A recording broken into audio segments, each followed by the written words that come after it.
አብዱል ፈታ ምን ሰጥቶ ያውቃል? እሺ ጋይስ 4 ደቂቃዎች ይቀራሉ። 4 ደቂቃዎች ይቀራሉ። እህቶቻችን ሊመጡ 3:00 ሲሆን ሁሉም ገስት ይገባሉ። እኔና ኢብሮ ሚውት አድርገን እናዳምጣቸዋለን። 1000 እንገባለን ብለን ነበር እኮ እስካሁን 600 ላይ። ቢስሚላ ዲስ ኢዝ ኖት ፌር። እስቲ በደንብ ሼር አድርጉና ሰው ይምጣ። በደንብ ሼር አድርጉ፣ ሰው ይምጣ። ኢንሻአላህ ፕሮግራማችንን እንቀጥል ይሆናል በአላህ ፍቃድ። ቀጣይ ሮብ ደግሞ ወንድሞቻችን የኢርሻድ ወንድሞች ትምህርት የሚኖራቸው ይሆናል እና ትምህርት አላቸው ኢንሻአላህ። ታብታብ ማድረጋችሁን አትርሱ። የኢብሮ ቤተሰቦች ሁላችሁም ታብታብ አድርጉ። የሳላ ፋሚሊ ካላችሁ ደግሞ ሼር አድርጉ። 230 ምናምን ሺህ ስቲል ኢትስ ኖት ፌር ወላሂ። 230 ሺህ እንትን አይገጥምም ነው ካለው የሰው ቁጥር ጋር ብዙ ሆኖ አይደለም 600 ሰው ግን ካለው ቁጥር ጋር ታብ እየተደረገ አይደለም። ለሼርም በደንብ አድርጉ። ዋናው ሼር ነው እና ሪፖስት ንኩ። የሼር ምልክቱን ተጭናችሁ ሪፖስት እየነካችሁ አሰራጩ ኢንሻአላህ። ልክ 3 ሰዓት ሲል ሁላችንም ሚውት አድርገን እህቶቻችንን የምንቀበላችሁ ይሆናል። ክርስቲያኖች ደግሞ ካላችሁ ገስት ላይ ጠብቁን፣ እናንተን እናስገባችኋለን። ገስት ላይ ጠብቁን፣ እናንተን አንድ በአንድ እናስገባችሁና ከእህቶች ጋር ታወራላችሁ። ኦኬ። የክርስቲያን አፖሎጂስቶች ዛሬ እድሉ ይሰጣችኋል ነው እድሉ ይሰጣችኋል። ያ ስለሆነ ጠብቁ ተራችሁን። እና መቅዲም ይኸው ገስት ላይ ያያዋቸው ነው። መቅዲ የቅድማ መቅዲ መታለች አሁን እና እናስተናግዳችኋለን ኢንሻአላህ። የተወሰነ ጠብቁን። ፕሮግራሙ ለመጀመር 3 ደቂቃዎች ይቀራሉ። በ3 ደቂቃዎች 300 ሺህ እናስገባው። ሰማ ሳላ ኮፒ ሊንክ ሲደረግ ምንድነው ጥቅሙ? ኮፒ ሊንክ እኔ እንጃ አላውቅም። ዝም ብዬ እያደረኩ ነው። ኤኒዌይስ ያደረጉ ቢኖር ኮፒ ሊንክ እንትና ቲክቶክን መሸወድ ነው መሰለኝ አሉ እንደዛ። ኮፒ ሊንክ ሲደረግ በጣም ሼር ደ ላይቨር ለሚለው እና በደንብ ሼር ሲደረግ ይሄ ነገር በቃ ጥሩ ነገር ነው ብሎ ነው የሚያሰራጨው አሉ። እንደዛ አሉ። እኔ ያምን አሪፍ ነው። ኮፒ ሊንክ ሲደረግ እንደዚህ በቃ ሼር እየተደረገ ነው ጥሩ ነገር መሆን አለበት ምናምን ብሎ ቲክቶክ ያው ኤአይም ስለሆነ እንደዛ ይጨምራል ምናምን። በቃ ዝም ብላችሁ አልኩ። ሀብታቡ እስካሁን 270 ሺህ ነው። እሱ እኮ ነው የገረመኝ ወላሂ። እንዴ ምን እሺ ነው ጋይስ? ኧረ አንድ ጊዜ በአላህ ቆይ አንድ ጊዜ በቃ 2 ደቂቃ ነው አለ። እቺን 2 ደቂቃ ሁላችሁም ምንም ነገር ተውና ታብታብ ብቻ አድርጉ አንዴ ሁላችንም። ያው እኔም ላድርግ አንዴ። ይሰማችኋል ሁላችሁም? እሺ ጀማው እንዴ ምን ሆናችሁ ነው? አንዴ ታብታብ አድርጉ ሁላችሁም። 270 ሺህ ገና ላኢላሃ ኢለላህ ምንድነው እንደዚህ? እኔማ 500 ሺህ ብዬ ነበረ። እናንተ ናቸው 1 ሚሊዮን ያላችሁት። 1 ሚሊዮን በጣም ሩቅ ነው በጣም 1 ሚሊዮን ልንገባ አንችልም። ያም ሆነ ይህ ግን 500 ሺህ መግባት እንችላለን። 500 ቅርብ፣ በጣም ቅርብ። እሺ በቃ በደንብ ያረጋችሁት ነው። ጀዛኩሙላሁ ኸይር። አላህ ይቀበላችሁ። ታብ ባረጋችሁት ቁጥር አላህ መልካም ስራችሁን ይቀበላችሁ፣ አጅር ያርግላችሁ። አንድ ታብ አንድ አጅር ያርግላችሁ። ለምን አንድ ታቡን 1 ሚሊዮን አጅር ያርግላችሁ። ይበዛባችኋል። እንደዛ ካልኩኝ ለምሳሌ አንዱ ታብ 1 ሚሊዮን ከተደረገ ይበዛባቸዋል ነው። ይሁን ካላህ ስራ አያልቅም። አንዱ ራሱ በ1 ሚሊዮን ቢቆጠርላችሁ አጅር። ስለዚህ አንዱን በ1 ሚሊዮን የያዝላችሁና በደንብ ታብ አድርጉ። እሺ ጋይስ፣ አላህ አይሰስትም፣ እኛ ነን የምንሰስተው። ስለዚህ ታብ ባረጋችሁት ቁጥር መላእክት ይከተላችሁ። መላእክት አንዱ ወንድማችን ባለፈው ብር እያሰባሰበን ነበር ለእህት አፍናን እና 50 ሺህ ብር የሚሰጥ ሰው ካለ አላህ 50 ሺህ መላእክት ይመድብለት ይላል። 10 ሺህ የሚሰጥ ካለ አላህ 10 ሺህ መላእክት ይመድብለት እና ታብ ባረጋችሁት ቁጥር አላህ መላእክትን ይመድብላችሁ። ይሄ ማለት ብዙ ታብ አድርጉ ነው። አሚን በቃላችሁ በሉ ባካችሁ። አሁን ታች ኮመንት ሲጽፉ ምናምን እያቸው ታብታብ አድርጉ። እኔ እኮ በየትኛው እጅ እየጻፉ ነው በየትኛው እጅ ኮመንት ታብታብ የሚያደርጉት? እሺ ተውራ አንዴ ኮመንት አሚን ያው በአፍ አሚን በሉ እስኪ። ይኸው ይስቃሉ ደግሞ አሁን ላኢላሃ ኢለላህ። በውስጣችሁ ሳቁ። እሱን በውስጣችሁ አሁንም እናንተም ይስቃሉ ሳለ ወይኔ። ኧረ እኛ ሰው በጣም አስቸጋሪ ነው ወላሂ። እንግዲህ ስራ ማሻአላህ። አንዳንዴ ጨዋታም አሪፍ እኮ ነው። አንዳንዴ ጨዋታም አሪፍ ነው። እሺ ጀዛኩሙላሁ ኸይር። አሪፍ እያደረጋችሁ ነው። ታብ 500 ሺህ ልታስገቡት ነው። ማሻአላህ እህቶቻችን መጥተዋል። በቃ ላስገባቸው ላስገባቸው ገብተውማ አናወራም። ሀያ ነው የምናደርገው። እነሱ ታብ ኮፒ ሊንኩን ስለሚያስደርጉ ያስሩ ላርግና ሁላችንም ኧረ አላልኩም እንደዚህ አነስን። አንተ ቆይ አንተንም ትልቁ ላይ ላርግ አስሩ አርገው ሰላም ባለ አስሩ አይ አይደለም ሞር በለውና 1 2 3 4 5 6 7 እሺ ሞር እሺ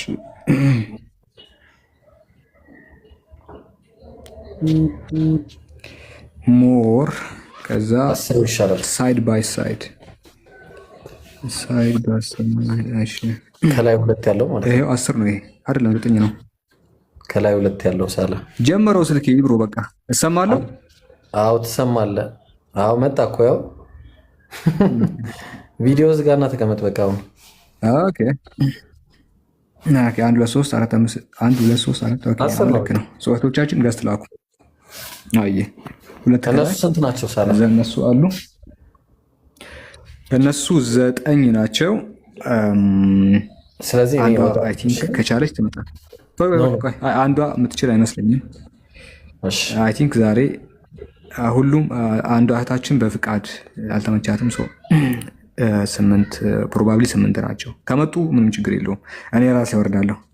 አራው እንዴ ሲጀመር አንተ ነው ወረደ እኔ እወርዳለሁ እንጂ አንተ አትወርድም። ችግር የለውም። ኦኬ ገስት ላኩ እህቶች ካላችሁ። ፕሮግራማችን እንግዲህ አሁን ይጀምራል ካላችሁ እሺ ኢንቫይት ላድርጋቸው። ጃዝሚን የመጀመሪያው እህታችን ሆናለች ገስት ላይ። እሺ ሌሎቻችሁን ካላችሁ ገስት ላኩ ኢንሻአላህ። ቀጥታ ወደ ፕሮግራማችን እንድንሄድ 3 ደቂቃ አርፍደናል።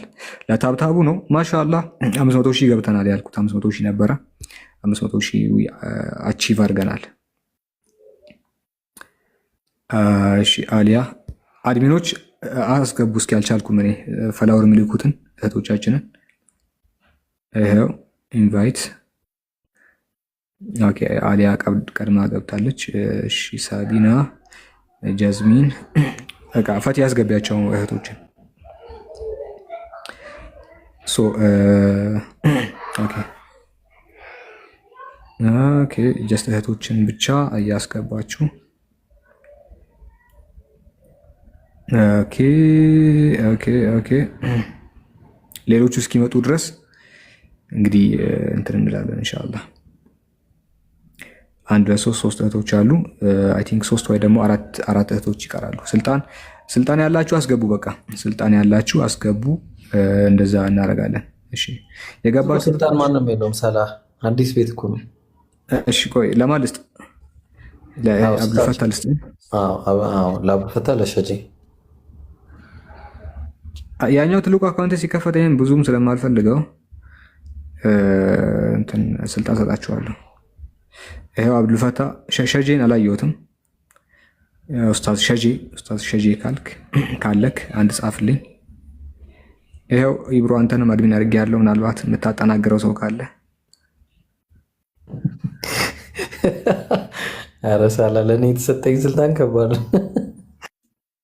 ያ የብሎክ ስልጣን። እሺ ከዛ ሸጂ ነው ይሄ አሁን አድሚን ያደረኩት። ሩፌይዳ ሸጂን አላየሁትም።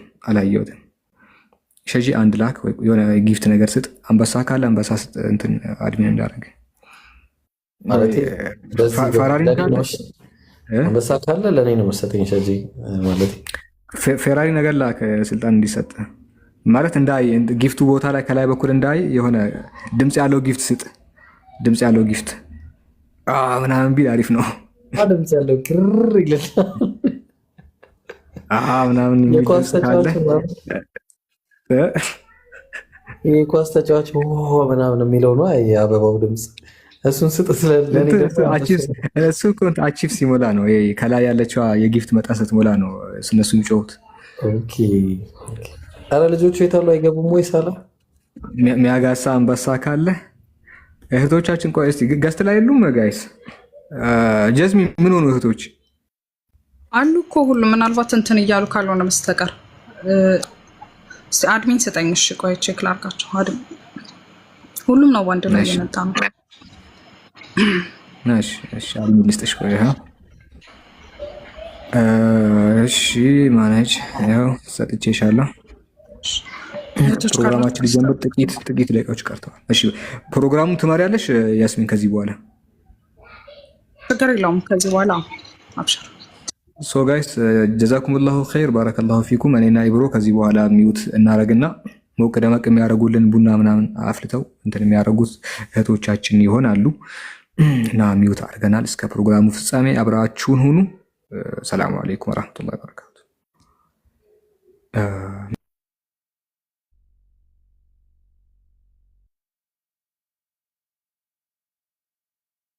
እሺ ሁለት ሰው ነው የሚቀረው፣ መወዳና ፋጢማ። ሰላም አለይኩም ወራህመቱላሂ ወበረካቱ። ጀማ እንዴት ናችሁ? ኢንሻአላህ ዛሬ ለየት ባለ መልኩ የነብዩን ሰለላሁ ዐለይሂ ወሰለም ላይ የሚያነሱትን ሹብሃዎች በባይብል በነቢያት መነጽር የምናያቸው ይሆናሉ። ኢንሻአላህ ፕሮግራሙ አስተማሪና እንዲሁም ደግሞ ለየት ያለ ፕሮግራም ይሆናል ኢንሻአላህ። ከዚህ በኋላም ብዙ ፕሮግራሞች ይኖሩናል። ትንሽ እህቶች እስከሚመጡ እናንተ ቤቱን ታብታብ አድርጉ፣ ሼር አድርጉ።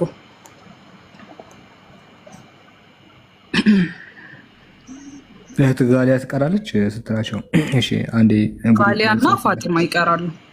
ኦኬ እሺ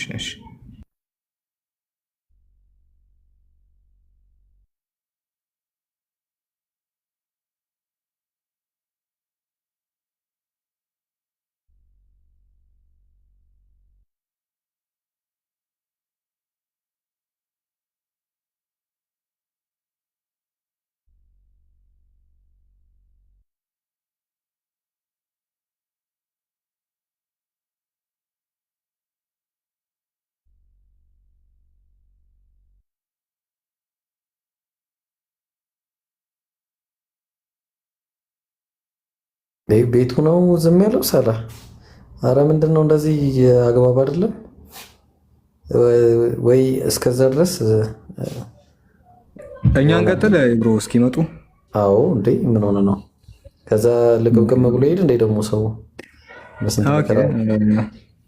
ይሻላል። እንደዛ ሳይሻል አይቀርም። አይ ቲንክ ስራ ላይ ምናምን ሆኖ ሊሆን ይችላል። ስራቸውን ኮምፕሊትሊ ጨርሰው እስኪመጡ ድረስ እኛ እንቀጥላለን ኢንሻአላህ። እሺ አንዳንድ ሀሳቦች ምናምን እንናገር። በዛ አይሻልም ብሮ? በርዕሱ ዙሪያ ለምንድን ነው እነዚህን ርዕሶች ማንሳት ያለብን? እነዚህ ርዕሶች ለምንድን ነው በጣም አስፈላጊ የሆኑት? ርዕሶቹ ለምንድን ነው? ለምሳሌ ነቢ ሙሐመድን በነቢያት ሚዛን መመዘናችን ለምንድን ነው የሚያስፈልገው ከሚሉ ፖይንቶች መካከል አንዱ ብዙ ጊዜ ነቢ ሙሐመድ ላይ የሆነ ክሪቲሲዝም ትችትን የሚያቀርቡት የህይወታቸው የአኗኗር ዘያቸው ላይ ምናምን እንግዲህ እንትኖች አሉ።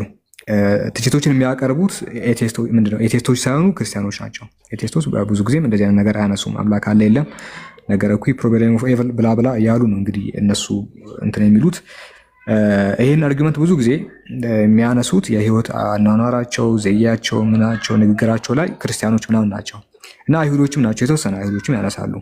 ስለዚህ ክርስቲያኖቹ ነቢ ሙሐመድን ክሪቲሳይዝ ሲያደርጉ ወይ ሲተቹ ምንድነው ሚዛናቸው? ምንን ይዘው ነው?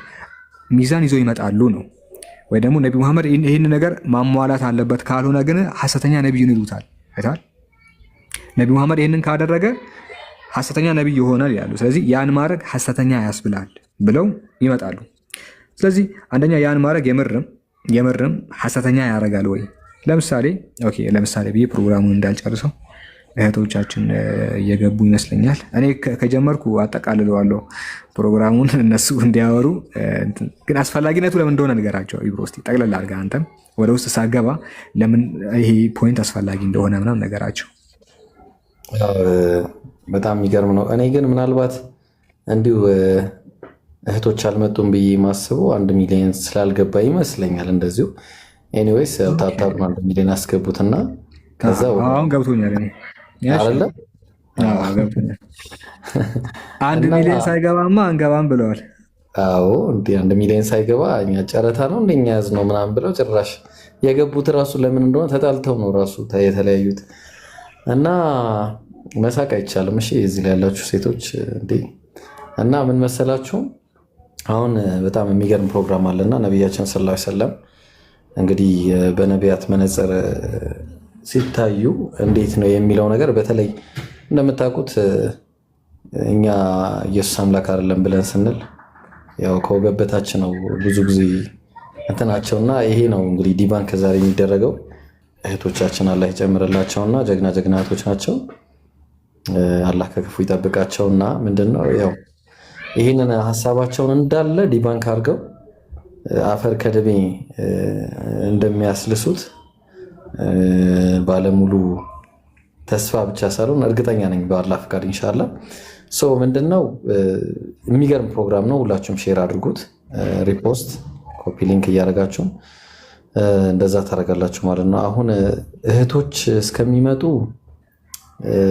700,000 ነው እና ታፕታፕ ካልተደረገ አንመጣም። እስቲ አንድ ጊዜ እንደው ኮመንት ተው እስቲ። ልክ ኮመንት ተው ስትል ለምን ብለውላ ይጽፋሉ የሚስቋሉ። ኧረ እባካችሁ ተው ተው። እንዴት ነው ከእናንተ ጋር የምንኖረው እንዴ? ምን ሆናችሁ?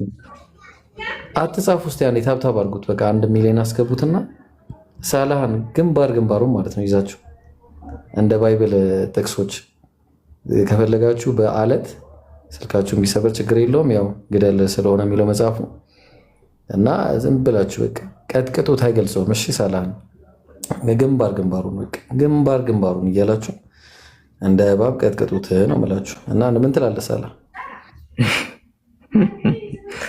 ቀጥቅጦት ደስ ይላል። እሱም ሰኮናን ይቀጠቅጣል የሚል የመጽሐፍ ቅዱስ ጥቅስ ትዝ አለኝ። እርሱም ራስን ይቀጠቅጣል አንተም ሰኮናውን ትረግጣለህ አይነት ነገር ነው። ራሱን ቀጥቅጡት። ኢብሮንም ብትቀጠቅጡት ምንም ችግር የለውም። ዋናው ኮፒ ሊንክ መደረጉ ነው።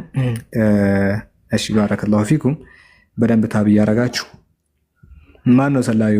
ኢብሮ ኤቢ አጭቤ ነው። ኤቢ ታውቃለህ? እዚህ ላይ ኤቢ የሚባል ልጅ አለና ሁሌ ይመጣና ቀስ ብሎ ነው የሚጠይቀህ እና ቀስ ብሎ ሰላይ ነው ላይ ነው። ይመቸው። ለማንኛውም ቀጥለ እንዴ ፌመስማ እናደርገውም እዚህ ነው ይለዋል። ከታች 700 ህዝብ ፊት ጠርተው አፈመስከው። አረ ቢሲ ነው ተሳስቼ ነው ይቅርታ። ቢሲ ነው። እሺ ቢሲ ነው እንዴ? ኤሲ መስሎኝ አፈመስከው። በቃ አንዴ ፈምስ ስሙ ተጠርቶ እንዴት አይፈምስ? በቃ እህቶች ምንድነው የምታደርጉት? እህቶች ጀስሚን ፕሮግራማችሁ እንትን ማይሆን ከሆነ ባላችሁት ቀጥሎ። እሺ ሰውም እየጠበቀ ሰው ከዚህ በላይ እንዳናረፍድ ያላችሁ እህቶች ቀጥሉ። በቃ እሺ ፖዝ ከሆናችሁ ተመለሱና ጀዛኩም ኸይር። ሰላም አለይኩም ታርያለሁ። ወአለይኩም ሰላም ወራህመቱላሂ ወበረካቱ። ስለዚህ መወዳ የመጀመሪያውን ፕሮግራም የምትይዘለን ትሆናለች ማለት ነው። ኔትወርክ እንትን ብሏቸው ነው። እሺ እህቶች ትንሽ ኔትወርክ ስላስቸገራቸው ነው የቀሩት። ኢንሻአላህ እናስተካክለዋለን። መወዳለሽ እህቴ አለኝ ግን አንዲ ካሜራ እናስተካክል ትንሽ ደቂቃ። እስኪ መግቢያ ነገር በይላቸውና ጀምራለን ኢንሻአላህ። መርሐባ። እሺ እንደዛ ከሆነ በቃ እኔ ፕሮግራሙን ልጀምረውና ከዛ በኋላ እህቶች ሲመጡ ደግሞ በአላህ ፍቃድ ኢንሻአላህ እነሱ የሚቀጥሉ ይሆናሉ ማለት ነው። የመጀመሪያው ቪዲዮ ልክታተላችሁ።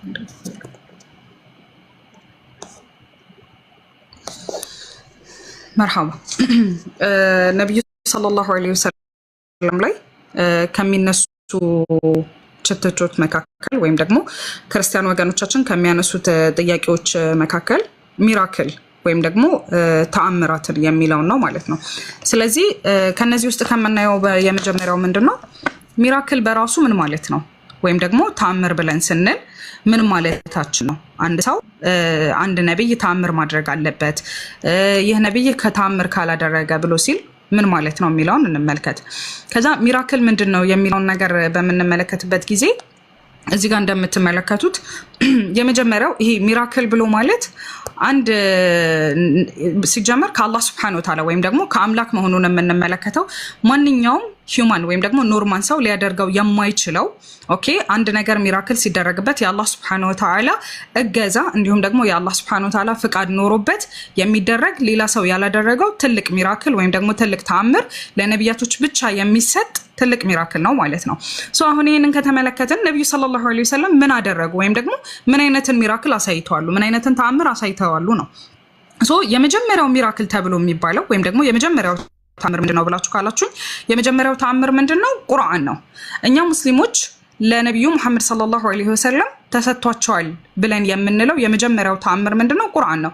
ከዛ እንዴ ጃስሚን እንዴት ቁርአን የመጀመሪያው ተአምር ሊሆን ይችላል ብላችሁ ስትሉኝ ደግሞ ቁርአን ታፕታፕ አድርጉ እንትን እየሰጠኝ ነው ዋርኒንግ አደረገብኝ ለምን እንደሆነ አላውቅም። እሺ ቁርአን ተአምር ነው ተብሎ ሲባል ምንድነው?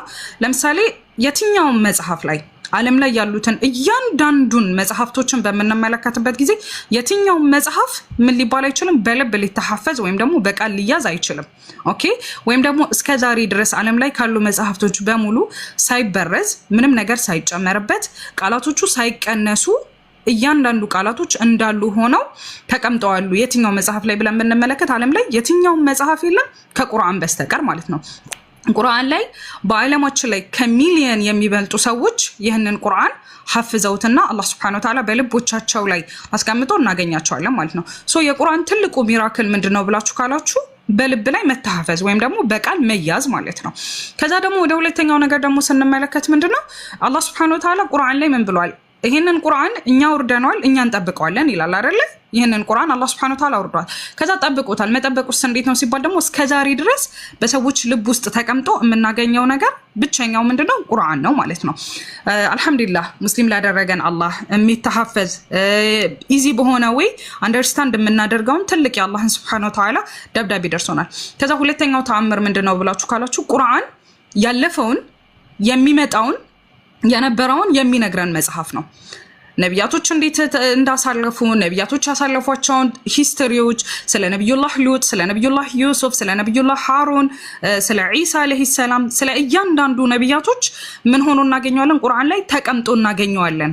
ገይብ ከሆኑት ወይም ደግሞ እነዛ ድብቅ ከሆኑት ታሪኮች ውስጥ አላህ Subhanahu Wa Ta'ala ምን እናደርጋለን? ቁርአን ላይ አስቀምጦልን እናገኛቸዋለን ማለት ነው።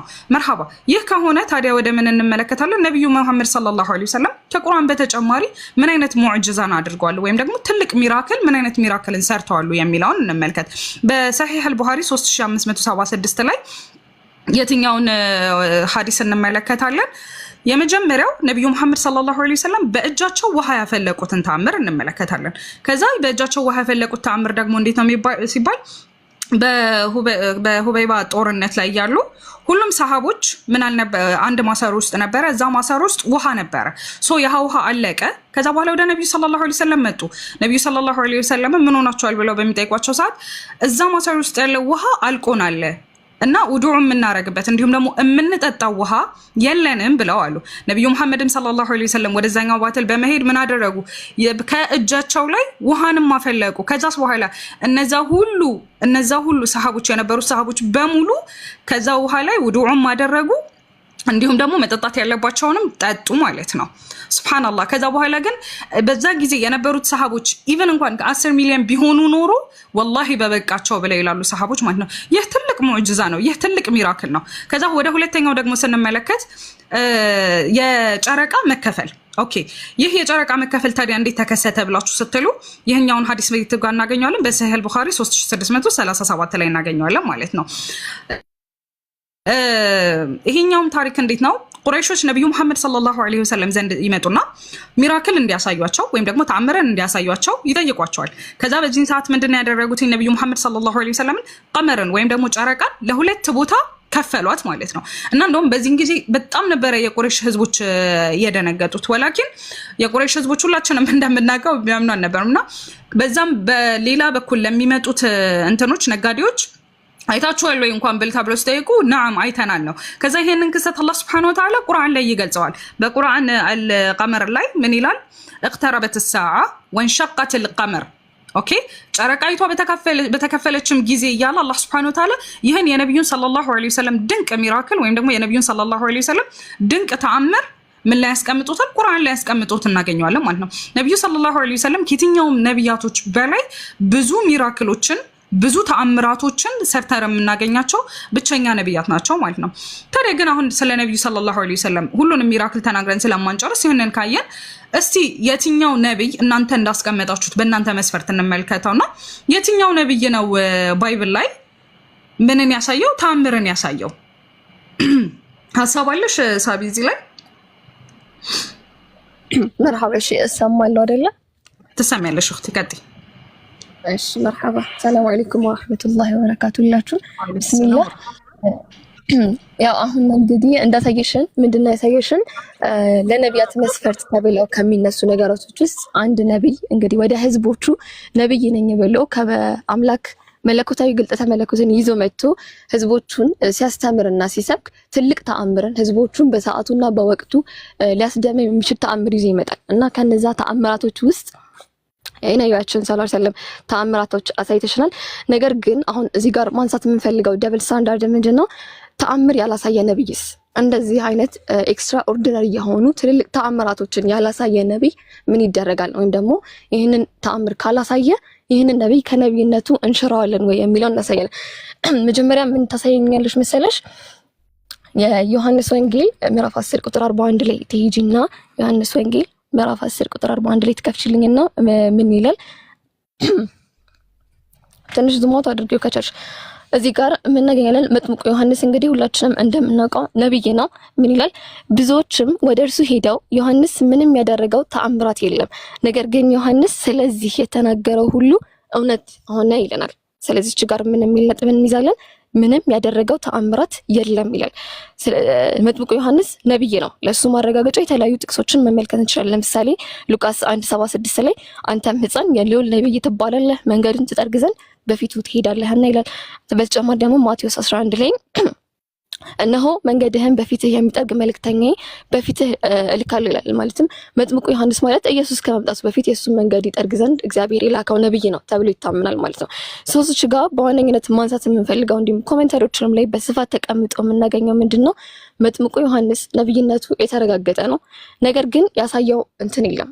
ከታች ኮሜንታሪ ትከፍትልኝ ኮሜንታሪ ላይ አድርግልኝና ጆን ኤንድ ዲድ ኖ ሳይን ላይክ ምንም አይነት ያሳየው ተአምር የለም። እንደነ ሙሴ የከፈለው ባህር የለም። እንደ ነብያችን ሰለላሁ ዐለይሂ ወሰለም የተነጠቀው ጨረቃ የለም። ኦር ደግሞ ከጣቱ ውሃ አላፈለቀም። ኦር ትልልቅ የሆኑ ነገራቶችን አላደረገም። ነገር ግን ነብይ ነው። ነብይነቱ ደግሞ የተመሰከረለትና ከባይብል የተረጋገጠለት ነው ማለት ነው። ስለዚህ ይሄንን መስፈርት ተአምር የሚለው ሌሎች ኮሜንታሪዎችም ላይ ማየት እንችላለን። ሰዎች የሱን ዝናና እንትን ሰምተው ስለ መጥምቁ ዮሐንስ ተአምራቶቹን ሊያዩና ስለምን ፕሪች እንደሚያደርግ እንደሚያስተምር ለመመልከት በመጡ ጊዜ እሱ ግን ምንም አይነት ትልቅ የሆኑ ምልክቶችን ወይም ደግሞ ተአምራቶችን አላደረገም። ስለዚህ ይህንን መሰረት አድርገን ምን የሚል ማጠቃለያ መድረስ እንችላለን? ያን ያደረገው ተአምር የለም ማለት ነው። ሌሎችም አነስተኛ ወይም ደግሞ አንጋፋ ከሚባሉ ነቢያቶች የማይጠቀሱ ነቢያቶችን ማየት እንችላለን። ለምሳሌ እነ ነህሚያ እነ እዝራን የመሳሰሉ የተለያዩ ነቢያቶች አሉና እነዚህ ነቢያቶች ያን ያክል ያደረገው የተጠቀሰላቸው ተአምራት የለም። ስለዚህ ተአምር አልተጠቀሰላቸውም ማለት ነብይ አይደሉም ማለት ነው። ወይንስ ደግሞ ሌሎች አይተን የምንቀበላቸው ሚዛኖችና መስፈርቶች አሉ ወይ ማለት እንፈልጋለን ማለት ነው። ስለዚህ በዋነኝነት ተአምርን መስፈርት ካደረግን ከነቢያችን ሰለላሁ ዐለይሂ ወሰለም በላይ ይሄንን ማሟላት የሚችል ሰው የለም። እንዲሁም ደግሞ የባይብል ነቢያት ደግሞ በዚህ የሚወድቁ ነቢያት አሉ ማለት ነው። ጀስት ተአምር ባለማሳየታቸው ምክንያት ብቻ ነብይ አይደሉም ወደሚል ድምዳሜ ከደረስን ማለት ነው። ይሄን ነው ማለት የምፈልገው እዚህ ላይ። መርሐባ። በተጨማሪም ደግሞ በጣም በሚገርም ሁኔታ ላይክ ይሄ ማለት ላይክ ተአምር ማሳየት አንድ የነብያት መስፈርት ከሆነ ኢት ሚንስ መጥምቁ ዮሐንስ ነብይ አይደለም ብለን መደምደም እንችላለን ማለት ነው።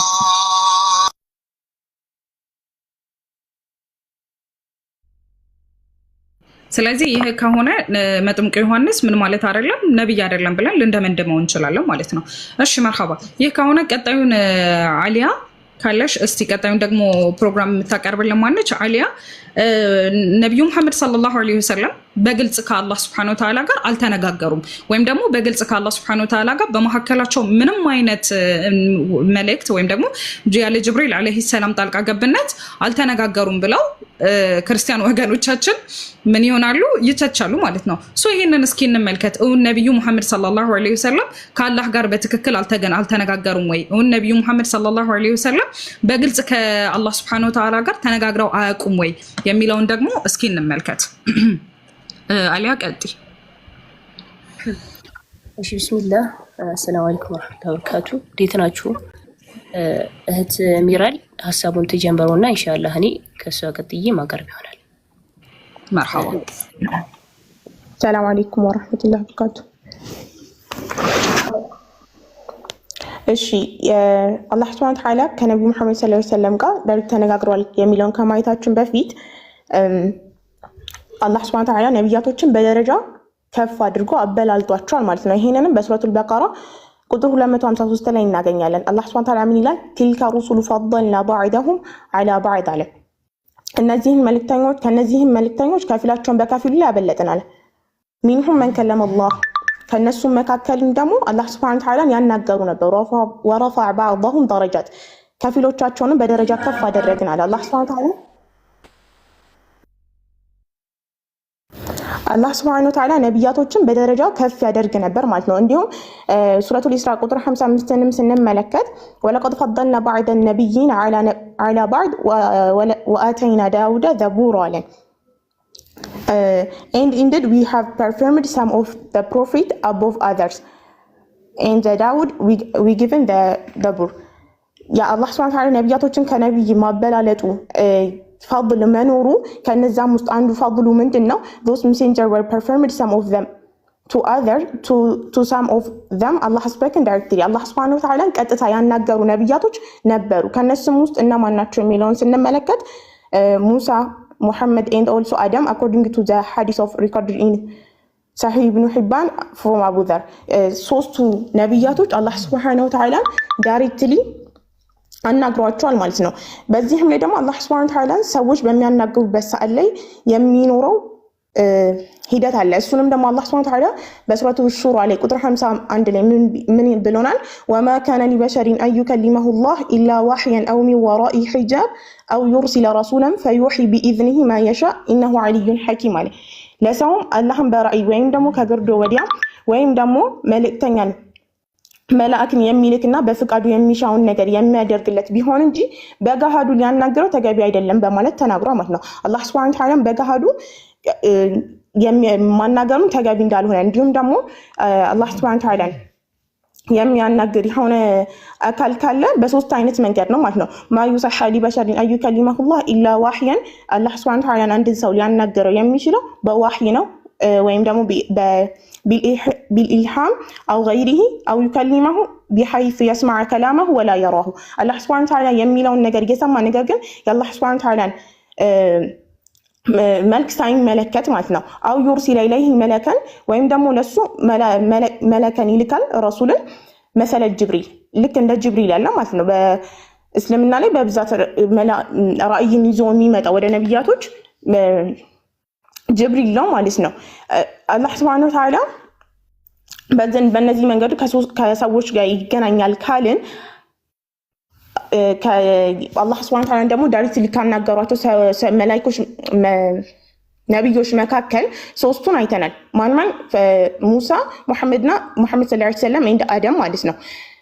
አደም ሙሐመድ ሰለላሁ ዐለይሂ ወሰለም እንዴት ነው ከአላህ ጋር መቼ ነው የተነጋገሩት የሚለውን ስንመለከት አይ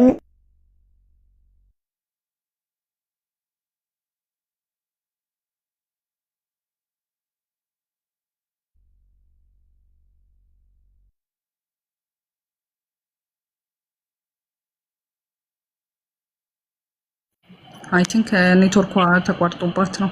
ቤቱን ታብታብ አድርጉት። ባረከላሁ ፊኩም። መርሐባ። ስለዚህ አሁን እሷ የጀመረችላችሁን ርዕስ ምንድነው? ባይብል ላይ አንድ ሰው ሞዴሬተሮች ካላችሁ አስገቧት። አንድ ሰው ቀጥታ የነብይነት መስፈርት ነው ብሎ ከሚያስቀምጡት ነገራቶች ውስጥ ምንድነው አላህን Subhanahu Wa Ta'ala ወይም ደግሞ አምላክን ዳይሬክትሊ ያለማንም ጣልቃ ገብነት ምን ማለት አለበት ማነጋገር አለበት የሚል መስፈርት ነው የሚያስቀምጡልን። ሶ ይሄንን እህታችን ኢንሻአላህ ካቆመችበት ትቀጥላለች። ይህ ከሆነ አላህን Subhanahu Wa Ta'ala ዳይሬክትሊ ያለማንም ጣልቃ ገብነት ያናገሩ ምኖች አሉ ነብያቶች አሉ። ከነዛ መካከል የጠቀሰችላችሁ ሙሳ አለይሂ ሰላም እንዲሁም ደግሞ አደም አለይሂ ሰላም እና ማን ሙሐመድ ነብዩ ሙሐመድ ሰለላሁ ዐለይሂ ወሰለም ሶስቱ ናቸው። ሶ እነዚህን ደግሞ ነብያቶችን ቤት በኩል ነው ያናገራችሁ። እስቲ ማስረጃ አምጡልን ብላችሁ ስትሉ አደም አለይሂ ሰላም በመነመለከትበት ጊዜ ጀነት ውስጥ በነበረበት ጊዜ ከአላህ Subhanahu Wa Ta'ala ዳይሬክትሊ ያለማንም ጣልቃ ገብነት ወይም ደግሞ ያለ ጅብሪል ምን ያደርግ ነበረ ከአደም አለይሂ ሰላም ጋር አላህ Subhanahu Wa Ta'ala ይነጋገር ነበረ። ከዛ ሁለተኛ አስብላችሁ በምትሉበት ጊዜ ሙሳ አለይሂ ሰላም ልክ ወደ ፊርዓውን በታዘዘበት ጊዜ ኦኬ በዛን ሰዓት ያለማንም ጣልቃ ገብነት ከአላህ Subhanahu Wa Ta'ala ጋር ተነጋግሮ ነበረ። ሶስተኛው ደግሞ አሸፈል ሐልቅ የሆኑት የመጨረሻው ነብይ የሆኑት ሙሐመድ ሰለላሁ ዐለይሂ ወሰለም ከአላህ Subhanahu Wa Ta'ala ጋር ዳይሬክት ያለማንም ጣልቃ ገብነት ያለ ጅብሪል ወህይ አምጥነት ከማን ጋር ተነጋግረው ነበር? ከአላህ Subhanahu Wa Ta'ala ጋር ተነጋግረው ነበር። እንዴ ጃስሚ መቼ ነው ከአላህ Subhanahu Wa Ta'ala ጋር የተነጋገሩት ብላችሁ ካለችኝ ደግሞ ኢስራ ወል ሚዕራጅ ጉዞ ባደረጉበት ጊዜ ከአላህ Subhanahu Wa Ta'ala ጋር ሰላትን በሚቀበሉበት ጊዜ ያለማንም ጣልቃ ገብነት ያለ ጅብሪል አለይሂ ሰላም ወህይነት ምን አድርገው ነበር? ከአላህ Subhanahu Wa Ta'ala ዳይሬክት ሰላትን ተቀብለው መተው ነበር ማለት ነው። መርሐባ። ይህ ከሆነ የእናንተ መስፈርታችሁ እኛ ጋር ሶስት ነብያቶች አሉ። ከማንም በላይ ደግሞ አሽረፈል ሐልቅ የሆኑት ነብዩ መሐመድ ሰለላሁ ዐለይሂ ወሰለም ከአላህ ጋር ያለማንም ጣልቃ ገብነት ወህይን ተቀብለው አሉ ከአላህ ጋር ተነጋግረዋል። መርሐባ። እስኪ እናንተ ጋር ደግሞ እንመልከት የትኛው ነብይ ነው ያለ ገብርኤል ከእግዚአብሔር ጋር የተነጋገረው የሚለውን ደግሞ እንመልከት። አሊያ መቀጠል ትችላለሽ።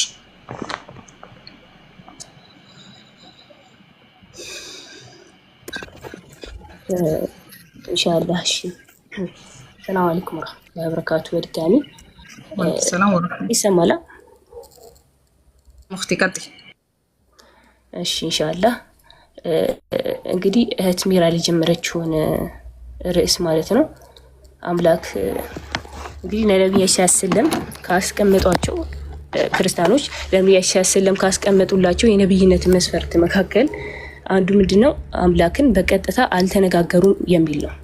ነገር ግን ይሄንን ሚራልም ባጭሩ እንዳሳየችን አላህ Subhanahu Wa Ta'ala በቀጥታ እንደተነጋገሩት እንዲሁም ኢስራና ሚዕራጅን ታሪክ ብንመለከት አላህን Subhanahu Wa Ta'ala በቀጥታ ተነጋግረው የሰላትንም ህግጋት ለኛ ይዞልን እንደመጡ እንመለከታለን። ታዲያ ይህ ከመሆኑ ጋር የባይብል ነቢያት ማለት ነው የባይብል ነቢያት አምላክን በቀጥታ አናግረውታል ወይ? እያንዳንዱ እንግዲህ ይህን መስፈርት ለነብይነት እስካስቀመጡት ድረስ እኛም የነሱ ነቢያት ማለትም የመጽሐፍ ቅዱስ ነቢያት አምላክን በቀጥታ ነበር ወይ የተነጋገሩት የሚለውን ስንመለከት መጀመሪያ አንድ ህግ አለ መጽሐፍ ቅዱስ ላይ አምላክ ዘሁልቁ ምዕራፍ 12 ቁጥር 6 ላይ ይላል እርሱም ቃሌን ስሙ በመካከላችሁ ነብይ ቢኖር እኔ እግዚአብሔር በራእይ እገለጥለታለሁ ወይም በህልም እናገረዋለሁ ይላል። ታዲያ እዚች ጋር አምላክን ቀጥታ መነጋገር የሚልን ህግ አላስቀመጠም። ቢያስቀምጥ እንኳን ነብያችን ሰለም ይሄንን ከነሱ በተሻለ መንገድ እንደሚያልፉት እንመለከታለን። ከሱም ባለፈ ደግሞ ከነሱ መጽሐፍ ቅዱስ ላይ ማለት ነው አምላክን በቀጥታ የተነጋገረ ነብይ ቢኖር ማን ነው? ሙሴ ነው። ሙሴ እሱም ምንድነው ልዩ ክብር የነበረው ልዩ ክብር ነው። ከሌሎች ነብያቶች የተሰጠው ክብር ነው እንጂ ከሙሴ በኋላ የመጡ እንደ ኢሳያስ፣ ኤርሚያስ፣ ሕዝቅኤል እንዲሁም ዳንኤልን የመሳሰሉ ታላላቅ ነብያቶች አምላክን ፊት ለፊት አነጋግረውታል ወይ ብንል አላናገሩትም። አምላክን በፊት ለፊት አልነበረም ህግጋቶችን ይሰጣቸው የነበረው። ታዲያ ይህ በመሆኑ ነብይ አይደሉም ሊባል ነው? ይህንን መስፈርት ሲያስቀምጡ የነሱንም ነቢያቶች ምን ይላል ሚዛኑ ላይ እናስቀምጣቸዋለን። ታዲያ ይህንንም ስንመለከት የነሱም ነቢያቶች ይህንን አያልፉም ማለት ነው። ለዚህ ራሳቸው ባስቀመጡት መስፈርት የራሳቸው ነቢያቶች እንደሚወድቁ ይሆናል ማለት ነው። ታዲያ ከነዚህም መካከል ማለትም ከተላላቅ ነቢያቶች መካከል አምላክ በመላእክ አማካኝነት ይገናኛቸው እንደነበር እያንዳንዱን በጥቅስ እየጠቀስን ስንመለከት ከተላላቅ ነቢያቶች ከሚባሉት ነብዩ ዳንኤል ነው። እንግዲህ በነብዩ ዳንኤል ምዕራፍ 9 ቁጥር 21 ላይ ይላል ገናም በጸሎት ሲናገር አስቀድሜ በራእይ አይቼ የነበረው ሰው ገብርኤል እነሆ እየበረረ መጣ፣ በማታም መስዋዕት ጊዜ ዳሰሰኝ ይላል። አስተማረኝም ተናገረኝ እንዲህም አለኝ ዳንኤል ሆይ ጥበብና ማስተዋልን ትሰጥህ ዘንድ አሁን መጥቻለሁ አለው ማለት ነው። እንግዲህ ዳንኤልን ስንመለከት በገብርኤል በኩል ነበረ ምን ይቀበል የነበረው ራእይን መልእክትን ይቀበል የነበረው ማለት ነው። እንዲሁም ደግሞ ዘካርያስም እንዲሁ ከሰማይ መላእክት ጋር ይነጋገር ነበረ፣ መልእክትንም ከነሱ በኩል ነበር የሚቀበለው። ዘካርያስ ምዕራፍ 1 ቁጥር 9 ብንመለከት ጌታዬ ሆይ እነዚህ ምንድናቸው አለው። ከኔም ጋር ይነጋገር የነበረው መልአክ እነዚህ ምን እንደሆኑ አሳይሃለሁ አለኝ በማለት እንግዲህ ከመላእክት ጋር ይነጋገሩና እንትንንም ምንድነው ራእይን ከበሱ በኩል ይማርና ይቀበል እንደነበረ እናያለን። ከሁሉም ደግሞ የሚገርመውና እህቲ ሚራል መታለች ኢንሻአላህ። እሺ ትንሽ ልቀጥልበትና ትቀጥያለሽ ወይስ ትጀምሪያለሽ? ጨርሾና ኢንሻአላህ ትቀጥላለሽ። ኢንሻአላህ እሺ። ሌላኛው ደግሞ ምንድነው ያው እንግዲህ ማርያም ነብዩ ኢየሱስን ኢየሱስን ስትወልድ ወይም ደግሞ የምስራቹን ሊነግራት የመጣው ማን ነው ካልን መልአኩ ነው። መልአኩ ገብርኤል ነው። እሱም ምን አላት እንግዲህ አምላክ ብሎ አይከብድም። አምላክ ልትወልድ ከአምላክ ዘንድ እሺ ይሁን ብቻ ምንድነው ሉቃስ ወንጌል ምዕራፍ 1 ቁጥር 30 ላይ ምን አለ? መልአኩም እንዲህ አላት ማርያም ሆይ በእግዚአብሔር ፊት ጸጋን አግኝተሻልና አትፍሪ፣ እነሆም ትጸንሻለሽ፣ ወንድ ልጅ ትወልጃለሽ፣ ስሙንም ኢየሱስ ትይዋለሽ ሲላት እንግዲህ እነሱ ዘንዳ ማለት ነው አብዛኛው ኦርቶዶክሶች ምናምን ብንመለከት ወላዲተ አምላክ ብለው የሚያዩት ከነቢያቶች የሚያስበልጧታልና እሷ እንኳን ማን ነበር መጥቶ ያናገራት ካልን ወይም ደግሞ መልእክቱን የሰጣት ማን ነው? ገብርኤል ነበር ማለት ነው። ታዲያ እነዚህና ሌሎችን እንትኖች ስንመለከት ያስቀመጡት መስፈርት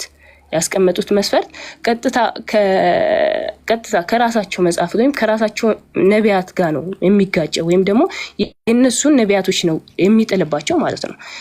እንግዲህ ነቢያት ሰለም ያስቀመጡት ከመሰረቱ ውድቅ ነው ማለትም አልተነጋገረም ብለው ነበር።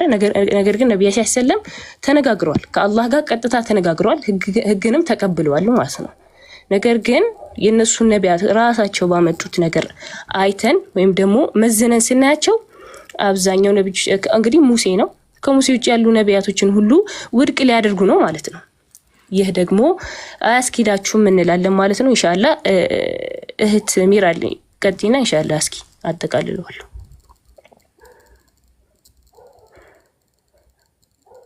ሀዋ ሚራል ቀረምቲው ሐሳብ አለ?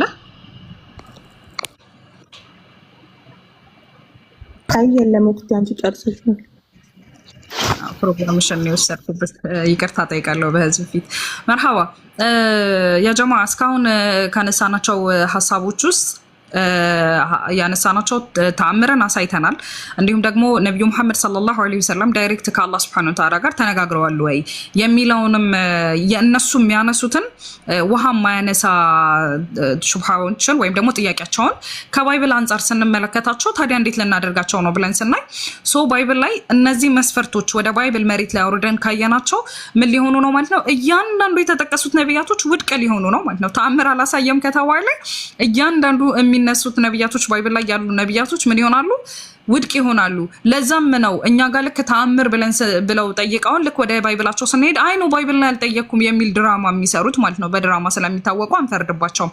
አልሙሂም አሁን ቀጣይ ላይ ደግሞ የምናየው ምንድነው? መወዳ እስኪ ነብዩ መሐመድ ሰለላሁ ዐለይሂ ወሰለም ጦረኛ ነበሩ ወይም ደግሞ ብዙን ጊዜ ከዛሬ ስንት ጊዜ በፊት የሚነሱት ትችቶች ምንድናቸው? እስልምና የተስፋፋው በጦርነት ነው፣ እስልምና የተስፋፋው በሰይፍ ነው፣ ነብዩ መሐመድ ሰለላሁ ዐለይሂ ወሰለም ብዙ ጦርነቶችን አካሂደዋል፣ ነብዩ መሐመድ ሰለላሁ ዐለይሂ ወሰለም ጦረኛ ነበሩ የሚሉ እዚህ ግባ የማይባሉ ኢቨን እንኳን ሚኒንጋቸውን ሳያውቁት የተነሱበትን ነገር ሳያውቁት ማንበብ ስለማይወዱ መጽሐፍቶቻቸውን ስለማይመረምሩና ስለማያዩ እኛም ስለማንፈርድባቸው አትሊስት እናንተ የማታዩትን መጽሐፍ እስቲ ባይብላችሁን እኛ ገለጥ እያደረግን እናሳያችሁ። አሁን እውነት እናንተ የምታነሱት መስፈርቶች እናንተ የምትናገሯቸው ነብዩ መሐመድ ሰለላሁ ዐለይሂ ወሰለም ጦረኛ ነበሩ ብላችሁ ስትሉ ይህንን ነገር እናንተ ላይ አምጥተን ብናያቸው ምን ያህል ነው እውነት በቃ የእናንተ ነቢያቶች ሰላም መላእክ ይሆናሉ የሚሉትን ደግሞ ኢንሻአላህ እስቲ መወዳ አንቺ ቀጥይ። ኡስታዝ ትልቁ ላይ አድርጓት። መወዳ ትልቁ ላይ ማድረግ አልቻልኩም። እሺ ትልቁ ላይ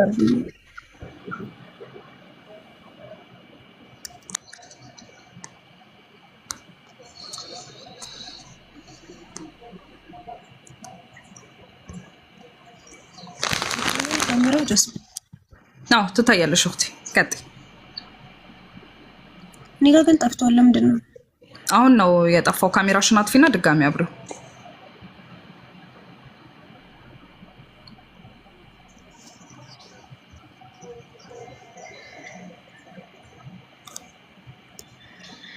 ካሜራውን አጥፊና አብሪው። እስከዛ ምንድነው ታብታብ አድርጎሽ። ባረከላሁ ፊኩም።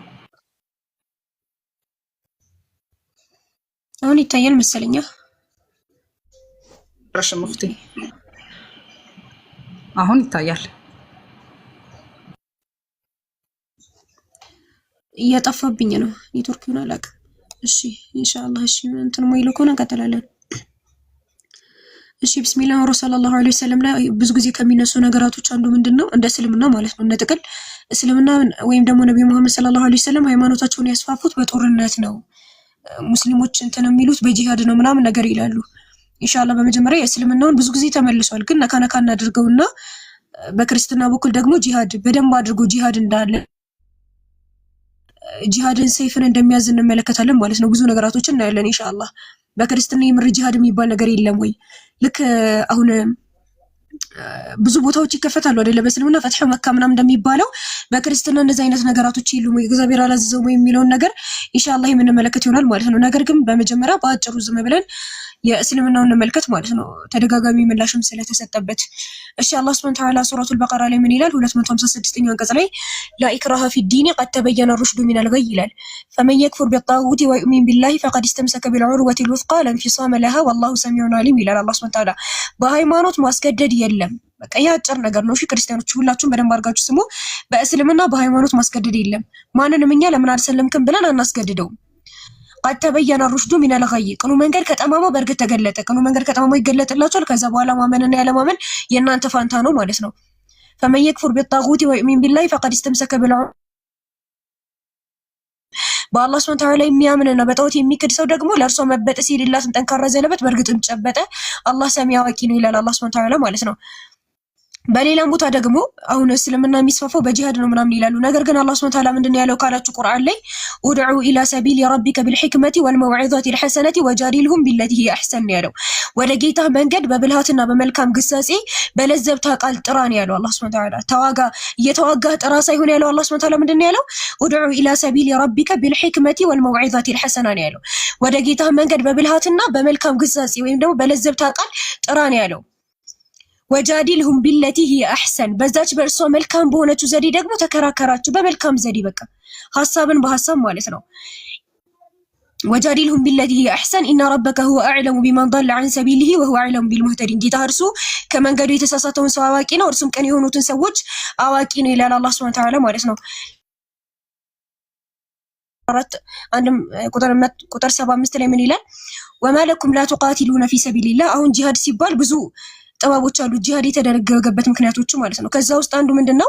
አሁን ለምሳሌ የሀገሩ መሪ አንድ ሀገር መሪ ረሱላህ ሰለላሁ ዐለይሂ ወሰለም መልእክት ይልኩለታል፣ የእስልምናን መልእክት ይልኩለታል። ነገር ግን ያን ነገር አልቀበልም ካለ በኋላ የዛ ሀገር መሪ በድሮ ጊዜ በተለይ በሀገር ውስጥ ሌላ ሃይማኖት እንትን እንዲባል አይፈቅድም፣ እስልምና እንዲገባ ማለት ነው። ስለዚህ እስልምናን የሚቀበሉ ሰዎች ስቃይ ይደርስባቸዋል ማለት ነው። ይሄ ስቃይ እንዳይሆን ምን ያስፈልጋል ማለት ነው?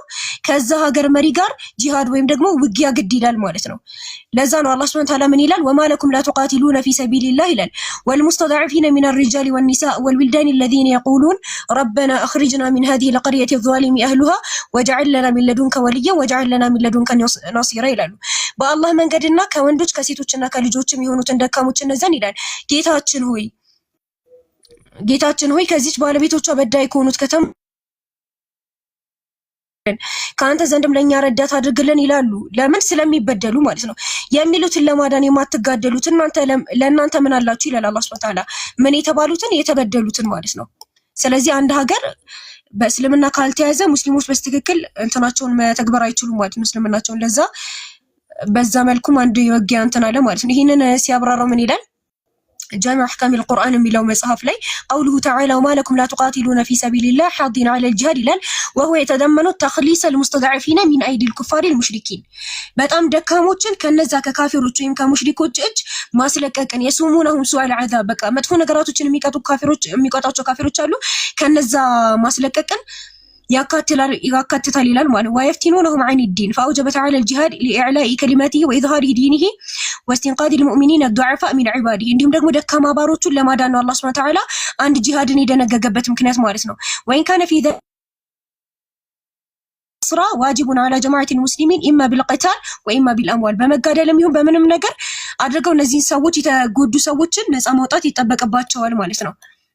እና ኢንሻአላህ በእስልምናው ብዙ የምናነሳው ነገር አይደለም። ሌላ ደግሞ ረሱል ሰለላሁ ዐለይሂ ወሰለም ምን ተብለዋል? ሱረቱል አንፋል ቁጥር 61 ላይ ወይን ጀናሑ ሊሰልሚ ፈጅናሕ ለሃ ወተወከል ዐለላህ፣ ወደ እርቅም ቢያዘነብሉ ወደ እርሷም አዘንብል። በጦርነት ብቻ መቆየት አይደለም፣ እነሱ ወደ እርቅም የሚያዘነብሉ ከሆነ ወደ እሷ አዘንብል ተብሏል ማለት ነው።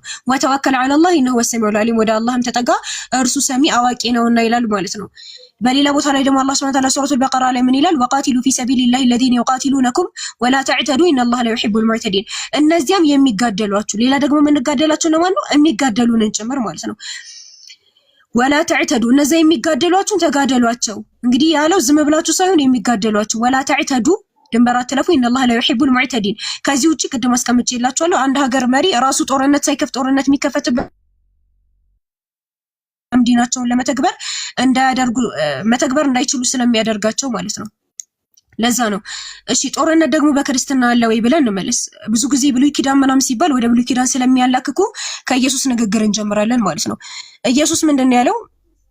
እሺ የሉቃስ ወንጌል ምዕራፍ 22 ቁጥር 36 ላይ ምን ይላል? እርሱም አሁን ግን ኮርጆ ያለው ከእርሱ ጋር ይውሰድ፣ ከረጢትም ያለው እንዲሁ፣ የሌለው ልብሱን ሽጦ ሰይፍ ይግዛ። ኢየሱስ ምን እያላቸው ነው? የሌላችሁ ልብሳችሁን ሽጣችሁ ምን በሉ? ሰይፍ ግዙ። ልብ እያላችሁ ነው ክርስቲያኖች፣ ሰይፍ ግዙ እያለ ነው።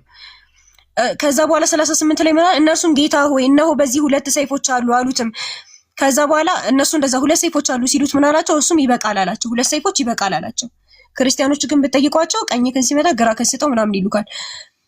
በነገራችን ላይ ይሄን የሚጠቀሙት ለጦርነት ምናምን አይደለም። እሺ ለጦርነት ጊዜ ይሄንን ያመጡታል፣ አቅም በማይኖራቸው ጊዜ ደግሞ ያንን ያመጡታል ማለት ነው። አይ ይሄንን አይደል የነበሩ እንትኖች ተጠቅመውታል። አሁን እዚህኛው መጽሐፍ ላይ ምን ብሎ ተቀምጧል?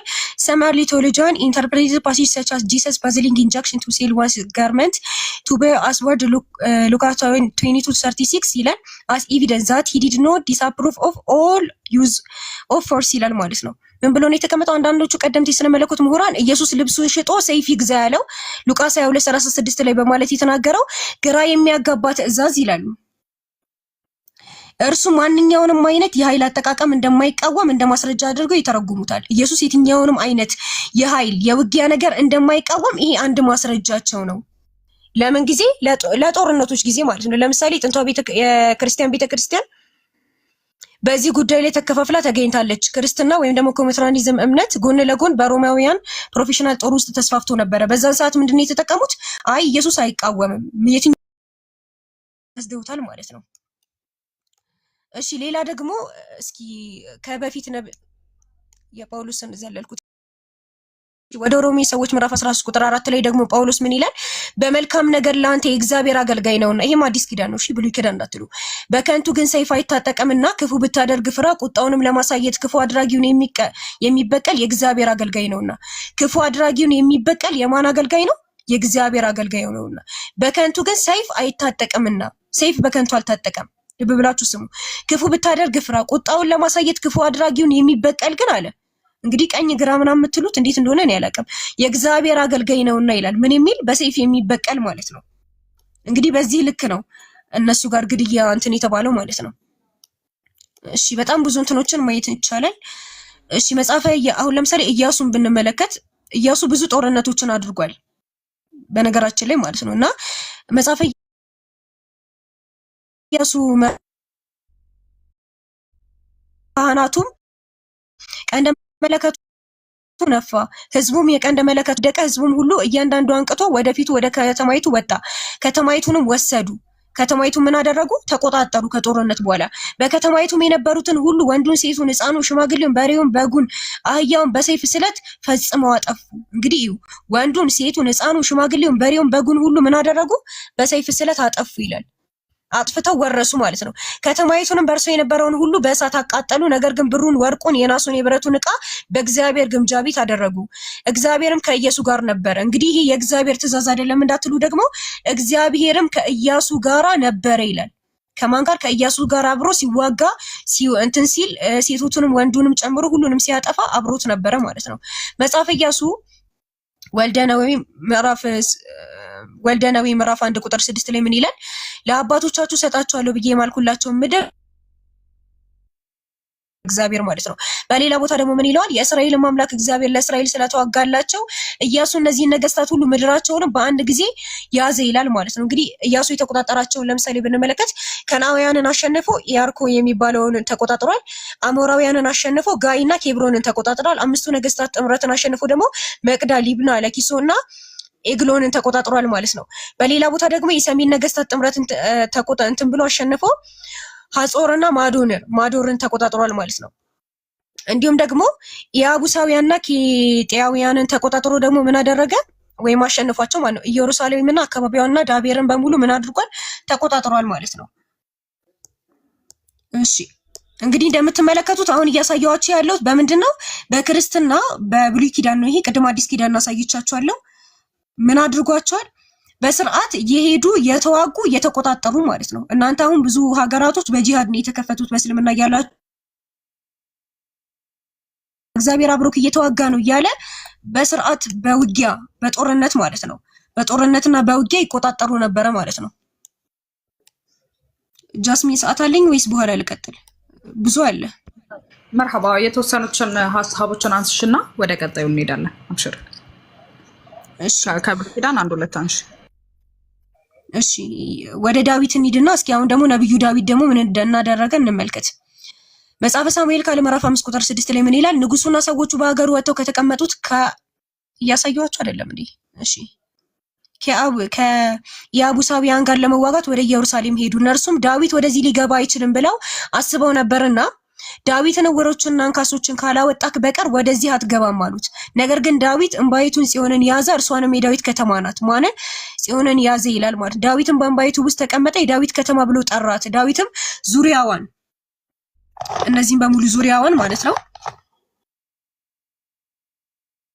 ዳዊትም እየበረታ ሄደ፣ የሰራዊት አምላክ እግዚአብሔርም ከእርሱ ጋር ነበረ። በዚህ ውጊያ ሰዓት አብሮት ነበረ የሰራዊት ጌታ ማለት ነው። ማን? እግዚአብሔር። መጽሐፈ ሳሙኤል ካለ ምዕራፍ 8 ቁጥር 5 ላይ ምን ይላል?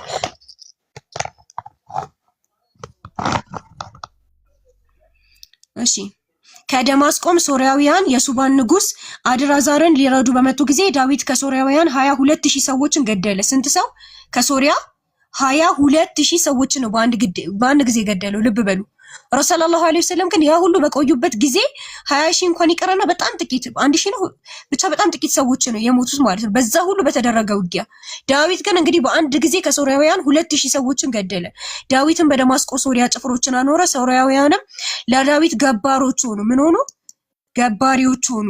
አሁን በእስልምና ብዙ ጊዜ ጂዚያ ሲባል በጣም ይገርማችኋል አይደል? እንዴት ግብር እስልምና እንዴት ምናምን ነገር ትላላችሁ። ነገር ግን ምን ሆኑ? ያው ነው ወይስ ለእናንተ መጽሐፍ ሲሆን አይሰራም? ግብርም አመጡለት። እግዚአብሔርም ዳዊት በሄደበት ሁሉ ድልን ሰጠው። ይሄ ድል ከእግዚአብሔር ነው። 20,000 ሰዎችን እያስገደለ የሀገሩን ሕዝብ ግብር እያስገበረ ያለው ማን ነው? እግዚአብሔር ነው። ልብ ብላችሁ አዳምጡ። እያስገበረ ያለው ማን ነው አልኳችሁ? እግዚአብሔር ነው። እሺ ሌላ ማየት እንችላለን። አሁንም እሺ በኤዶሚያስ ሁሉ ጭፍሮችን አኖረ ይላል። ኤዶሚያውን ሁሉ ለዳዊት ገባሮች ሆኑ። እግዚአብሔር አሁንም ሌላም ሰዎችም ኤዶማውያንም ምን ሆኑ? ለዳዊት ገባሮች ሆኑ። እግዚአብሔርም ዳዊት በሄደበት ሁሉ ድልን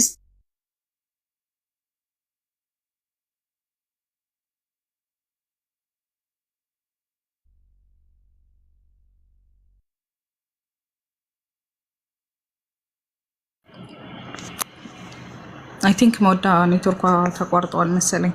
መወዳለሽ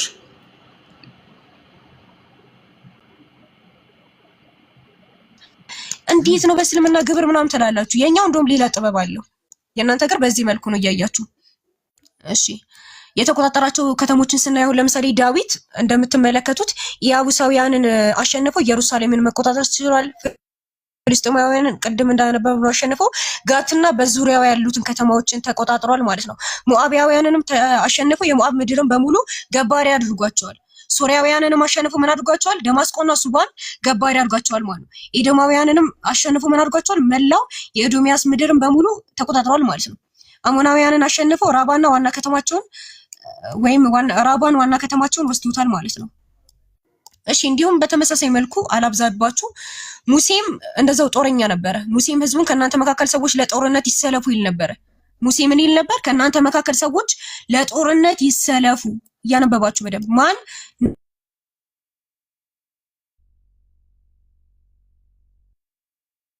ነብዩ ሙሴ ይኸው ከእናንተ መካከል ሰዎች ሚዲያም ይበቀሉ ዘንድ ይላል። በምድር ላይ ይሄዱ፣ ለበቀል ይሄዱ። እንግዲህ እኔ ምን እንደምላችሁ አላውቅም። በዚህ ልክ ነው በቀልን እየተናገረ ያለው ማለት ነው።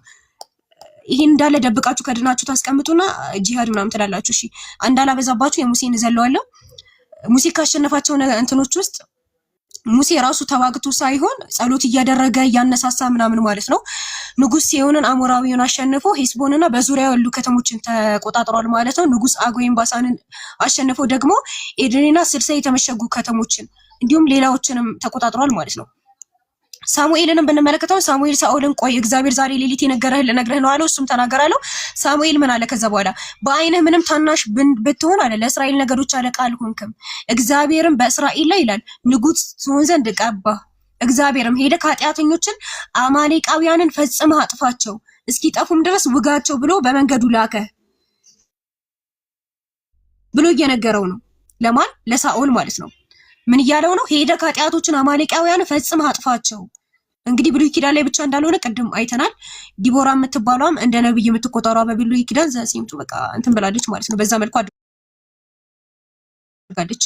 በነገራችን ላይ አሁን እና ኦገስቲንን መሰል ቸርች ፋዘሮች ራሱ ኢየሱስ ራሱ ይዘኒ ሉቃስ ላይ የተናገረው ሰይፋችሁን ያዙ ያለበት ምክንያት ላይ ያነሳውላችሁ ጥቅስ ማለት ነው።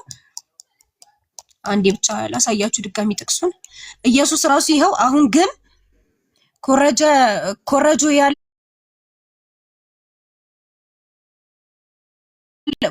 ያለው ከእርሱ ጋር ይውሰድ፣ ከረጢትም ያለው እንዲሁ፣ የሌለው ልብሱን ሽጦ ሰይፍ ይግዛ ብሎ ኢየሱስ ተናግሯል። እነርሱም ጌታ ሆይ እነሆ በዚህ 2 ሰይፎች አሉ እርሱም ይበቃል አላቸው ይላል። ይሄንን እና መሰል ጥቅሶችን የኢየሱስን ንግግሮች እንዲሁም የጳውሎስን ንግግሮችና መሰል ነገራቶችን ይዘው የቸርች ፋዘር የሆነው ኦገስቲን የሚለው ነገር እናዳምጥ እስኪ። ዋር ኢን ሪሊጅን በሚለው መጽሐፍ ላይ ምን ተቀምጧል? ኦገስቲን ምን ይላል? Augustine theory of just war was not just a moral and theological exercise confronted with foreign invention of Christianity. Augustine reacted in a fashion that confirmed with his teaching ብሎ አስቀምጣል ማለት ነው። የኦገስቲን ፍትሃዊ ጦርነት ንድፈ ሐሳብ እንዲሁ የሥነ ምግባር ወይም የሥነ መለኮት ልምምድ ብቻ አልነበረም እና ምንድን ነበረ? የውጭ ወረራዎችና የክርስትናን አንድነት የሚፈታተኑ ከባባድ የውስጥ ስጋቶች በገጠሙት ጊዜ ኦገስቲን ምን ብሏል? ከትምህርቱ ጋር በሚስማማ መልኩ ምላሽ ሰጥቷል። እንደውም አንድ ጊዜ አንድ ሰውዬ መጥቶ ምን ይለዋል? ሚስቱን የፈታ ሰውዬ ነውና ባለቤቱን ካጣ በኋላ ስራውን ትቶ መነኩሴ ለመሆን ፈለገ። እኔ መመንኮስ ፈልጌያለሁ፣ በቃ እኔ መነኩሴ ልሁን ምናምን ብሎ ሲነግረው ምንድን ነው ያለው? ጄኔራል ቦኒፈስ ነው የሚባለው እና በጻፈው ደብዳቤ ላይ ኦገስቲንስ እንዲህ ሲል ምላሽ ሰጥቷል። ምን ብሎታል? አሁን አይደለም መነኮሳት በእርግጥ በእግዚአብሔር ፊት ያለ ቦታ አላቸው። ነገር ግን ተገቢው ጊዜ ሳይደርስ ወደ እነርሱ ብጽዕና መሻት የለብክም አለው።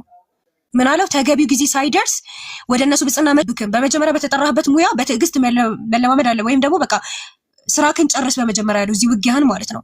ከዛ መጨረሻ ላይ ምን አለው? አንተ ደግሞ ስለርሱ በሚታዩ ጠላቶች ባርባሪያን ላይ መዋጋት አለብህ ካለው ማለት ነው። መጀመሪያ በቃ ውጊያህን ጨርስ። ይኸው ኦገስቲን የታለ you must fight for them against the barbarians their visible forces አለ። መዋጋት አለብህ በቅድሚያ የመነኩሴነት ነው። ሰውየው እንግዲህ ልመንኩስ ነው ያለው። እኔ መነኩሴ ልሁን ሲል አይ ቆይ በመጀመሪያ እነዛን ተዋጋቸው ጦርነቱ ይለቅ ብሎ ነው የመለሰለት ማለት ነው። ከዛ በኋላ ኦገስቲን አስከትሎ ምንድነው ያለው? ለከቦኒፈስ ጋር ባደረገው የደብዳቤ እንትን ላይ ልውውጥ ላይ ምን ብሎ አለ መሰላችሁ? ይሄው እስኪ እሺ ኦገስቲን reiterated his doctrine አለ for peace is not be sought in order to kindle war but war is to be waged in order to obtain peace አለ ማለት ነው። ምን ብሎ ነው የመለሰው? ሰላም የሚፈለገው ጦርነትን ለመቀስቀስ ሳይሆን አለ ጦርነት ግን የሚካሄደው ሰላምን ለማግኘት ነው። አንድ ሰው ጦርነት ውስጥ የሚገባው ምን ለማግኘት ነው? ሰላምን ለማግኘት። ጦርነት በራሱ ምንድነው? የሰላም መንገድ ነው ብሎ ነው የመለሰለት ማለት ነው። ስለዚህ በዚህ ልክ ነው ማለት ነው። እና የመጨረሻ ደግሞ ማነብላችሁ ምንድነው? ኦሪት ዘዳግም ምዕራፍ 13 ቁጥር ከ6 እስከ 7 ላይ ምን ይላል? እነዚህ ጦርነቶችና በምን መንገድ ነው የሚደረጉት ካላችሁ ይኸው ሁሌ ነገራችሁ ነው። የእናትህ ልጅ የወንድምህ ወይም ወንድ ልጅህ ወይም ሴት ልጅህ ወይም በብብትህ ያለች ሚስትህ ወይም እንደ ነፍስህ ያለ ወዳጅህ በስውርና ሄደን ከምድር ዳር ጀምሮ እስከ ምድር ዳር ድረስ ወደ አንተ የቀረቡትን ከአንተም የራቁትን አንተን ከበውክ ያሉ አሕዛብ ከሚያመልኳቸው አማልክት አንተም አባቶችህም የማታውቋቸው ሌሎች አማልክት እናምልክ ብሎ ነበረ። ወንድምክም ሆኖ አሁን በእስልምና ከፍሮ ከዛ ደግሞ ሙፈረቅ ሊል ጀማዓን የሚበታትን ከሆነ ይገደላል። እንደዚህም ሆኖ እንዴት ሆነ አምስተል አትስማው። ይሄው መጽሐፍ ቅዱስ ነው ያለው። ሚስትክ ቢሆን ነፍስክ ያለ ወዳጅክ ቢሆን ወንድ ልጅህ ቢሆን ወንድምህ ቢሆን አይንህ አይራራለት፣ አትማረው፣ አትሸሽገው፣ ምን አድርገው ግደለው። ነገር ግን ፈጽመ ግደለው። ይሄ ቁርአን አይደለም፣ እሺ የራሳችሁ መጽሐፍ ቅዱስ ነው። እርሱን ለመግደል በፊት ያንተ እጅ ከዚያም በኋላ የህዝቡ ሁሉ እጅ በላዩ ላይ ይሁን። በመጀመሪያ እጅ ከዛ የህዝቡ ሁሉ እጅ ማንም ይሁን ወንድ ልጅ ይሁን ሴት ልጅ ምን ካደረገ ሌላ አማልክት እናምልክ ከእግዚአብሔር ውጪ እናምልክ ካሉክ ግደላቸው። በቃ ይሄ ነው በቃ ክርስትና። እንግዲህ እንዳያዋችሁ ኢየሱስ ጭምር ሰይፍ ያስታጥቃል። እዚህ ሲመጡ ነው ድራማ የሚሰሩት ማለት ነው። እና ኢንሻአላህ ያው በእስልምና ያለውን በደንብ አድርጌ አብራርቻለሁ መጀመሪያ ምክንያቶቹን ጭምር ማለት ነው። አረዘምኩት መሰለኝ ግን አፍዋን። እሺ አኸዋት ካላችሁ ቀጥሉ። ካሜራውን አትዝጊው። መርሃባ። ያው ክርስቲያኖች እኔ በበኩሌ ይሄ ታሪክ አንብቡ ምናምን ነገር ብዬ እንትን ምክር አልሰጣችሁም። እንኳን ታሪክ ባይብልንም አላነበባችሁም። ኡስታዝ አንድ ጊዜ ድምፅ አሰማ። አይ ጀዛኩሙላሁ ኸይር። ጥሩ ፕሮግራም ነው። ሰው ቀጥሉ። መርሃባ። እሺ ስለዚህ ያው ክርስቲያን ወገኖቻችን እስቲ እንደው ባይብላችሁን አታነቡትም እና ከታሪክ የምር አሁን እነዚህን የባይብል እስካሁን ድረስ ሞዲያ እህታችን ሞዳ አላህ ኸይር ጀዛሽን ይክፈልሽ የጠቀሰቻቸውን ስለ ብሉይ ኪዳን ስለ አዲስ ኪዳን ምናምን ነገር እንተዋቸውና ወደ ጎን እናስቀምጣቸው። በእርግጥ እኔ ሞዳ ምናልባት ግን አሁን አንቺ ኢየሱስ ክርስቶስ ሰይፍ ግዙ ብሏል እና እንደውም አንድ ባይብል ጥቅስ ላይ እኔ ሰይፍን እንጂ ሰላምን ላመጣ አልመጣውም ይላልና ሜቢ ዳቦ ሊቆርጡበት ፈልገው ቢሆንስ መወዳ ማለት ሊሆን ይችላል። ማን ያውቃል? ዳቦ ምናምን ነገር ስጋ ምናምን ሊከትፉበትም ሊሆን ይችላል። እና ሰው ከነሱ እንውጣና ኢየሱስ ክርስቶስ ከሞተ በኋላ ሙስሊሞች ነበሩ። ምን አልሽኝ እህቴ?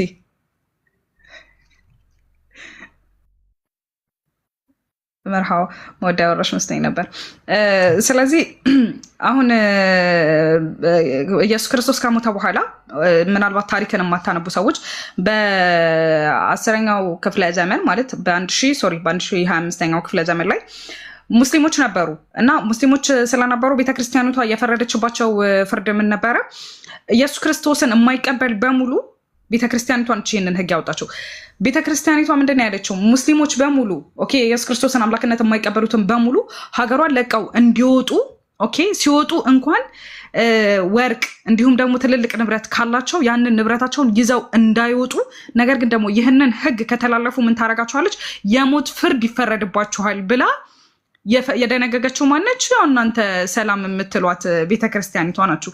እሺ ተውት፣ እስልምናው ላይ ያለውን እንተው እና በ325 እንደ ኢሮፒያን አቆጣጠር የኢየሱስ ክርስቶስን አምላክነት የተቃወሙ ኦኬ በ325 ጉባኤ በጸደቀው ላይ የኢየሱስ ክርስቶስን አምላክነት የተቃወሙ ሰዎች ነበሩ አይደለ? ሶ እነዛ ሰዎች ላይ ምንድነው ያደረገችው ቤተክርስቲያኒቷ? እውን እስቲ መስክሩ። አሁን የእስልምና ነው በሰይፍ የተቋቋመው ወይስ ክርስትና? ሰላማዊ ሰዎችን ኢየሱስ ክርስቶስ አምላክ አይደለም ብለው ያሉ ሰዎችን ምንድነው ያደረገቻቸው? የኢየሱስ ክርስቶስን አምላክነት የተቃወመ አንድ አምላክን ጥሪ ያደርጉ የነበሩ ሰዎችን እያንዳንዱ በያሉበት በየሄዱበት ድረስ እንዲጨፈጨፉ ከሀገር እንዲሳደዱ እንዲሁም ደግሞ ኢቨን እንኳን እንዲገደሉና እንዲሰቀሉ የፈረደችባቸው ማነች? ቤተክርስቲያኒቷ ናች። ሶ እኛንን እንደውም አፋችንን ሞልተን ታሪክ የሚመሰክርልን ብላችሁ ብትሉን እንኳን ታሪክ ያለን ቤተክርስቲያኒቷ የነበሩትን ሙስሊም ሰዎች እንዲሁም ደግሞ ኢየሱስ ክርስቶስ አምላክ አይደለም ብለው ይቃወሙ የነበሩ ሰዎችን ትጨፈጭፋቸውና ትገላቸው እንደነበረ የሚያሳዩ ብዙ ታሪኮች አሉን። አንብቡ። አትሊስት ብዙ የሚገዙ መጽሐፍቶች አሉ። መጽሐፍ መግዛት ካልቻላችሁ አይ ፕሮሚስ እኔ መጽሐፍ ገዝቼ ይሰጣችኋለሁ። አንብቡ። አትሊስት እንኳን አንብቡ። ይሄ የማንበብ ልምድ ይኖራችሁ። ከዛ እስቲ ክርስቲያኖቹ ሰላም ናቸው ምናምን ነገር እንበልና ወደ ፕሮቴስታንቶቹ ደግሞ እንመልከት። ወደ ፕሮቴስታንቱ ስንመለከት ደግሞ በሉተር ፕሮቴስታንት የሚባለው እምነት ይፋ በወጣ ጊዜ ኦኬ በካቶሊክ እና በፕሮቴስታንቶች መሀል ግጭት ተፈጥሮ ነበረ አይደለ? ሶ ታዲያ ፕሮቴስታንቶች ምንድነው ያደረጉት?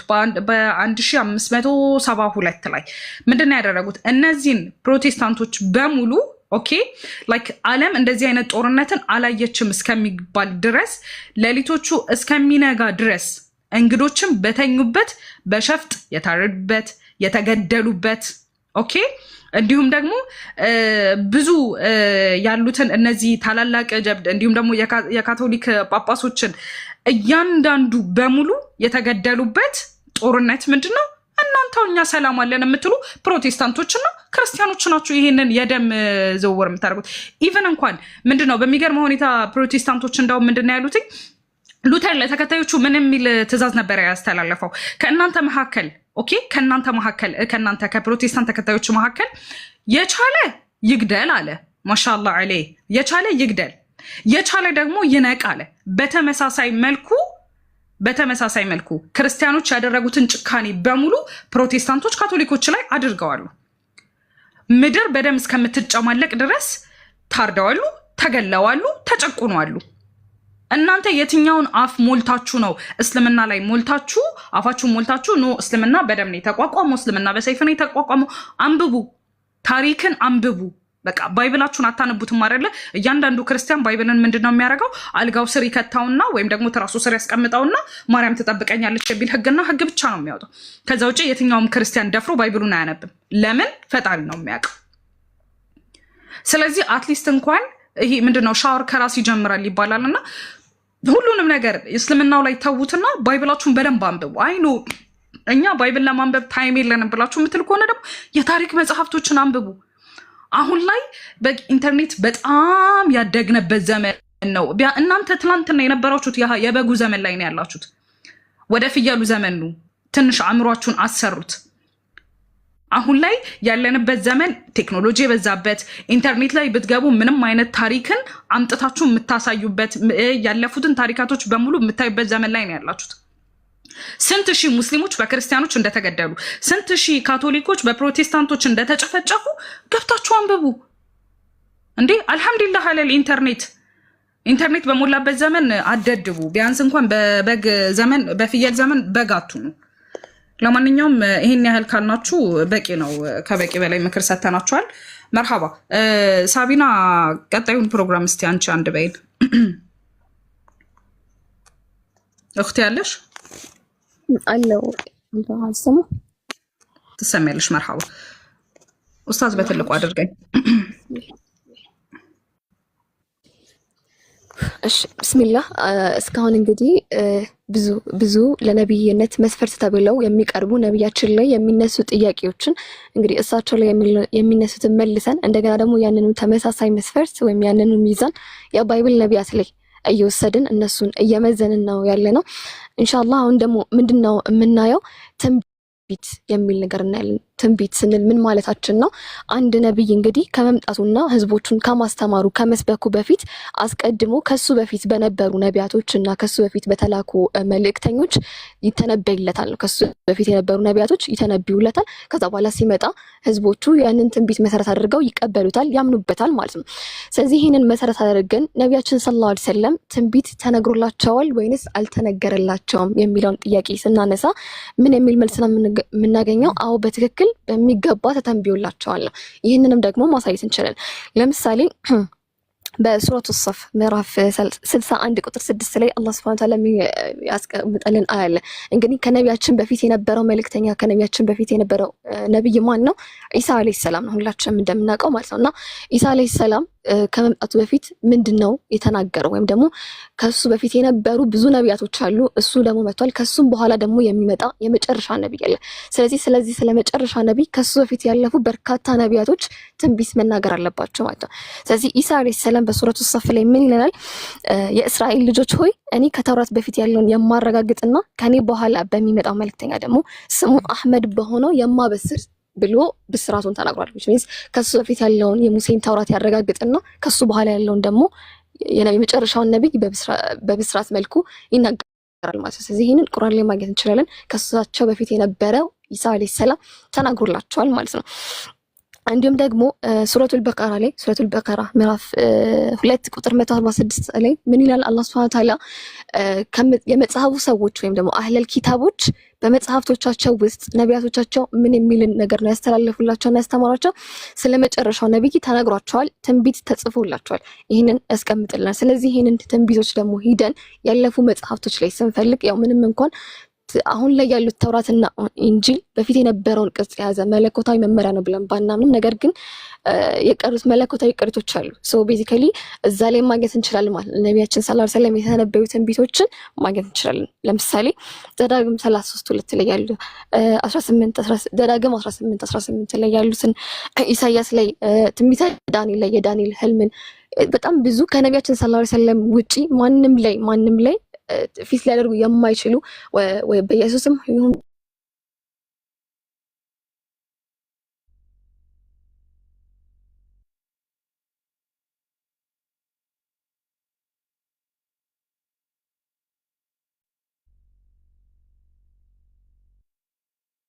ተቋርጠሻል። እሺ ሳቢና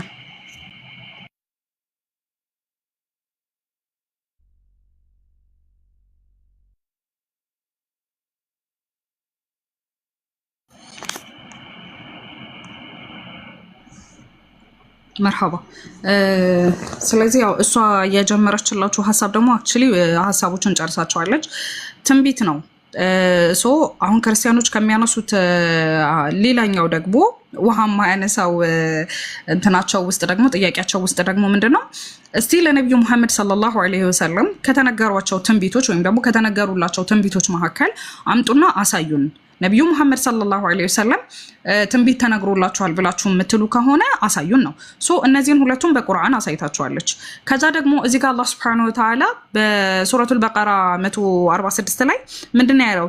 ያርፉነ ከማ ያርፉነ አብናሁም፣ ልክ ልጆቻቸውን ኦኬ ነብዩ መሐመድን ሰለላሁ ዐለይሂ ወሰለም ልክ ልጆቻቸውን በሚያውቁት ልክ ያቋቸዋል አለ።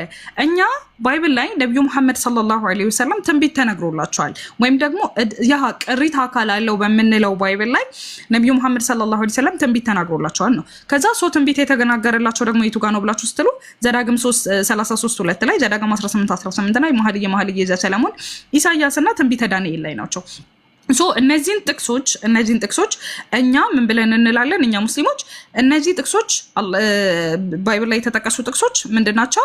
ለነብዩ መሐመድ ሰለላሁ ዐለይሂ ወሰለም የተነገሩ ትንቢቶች ናቸው ብለን እናያለን።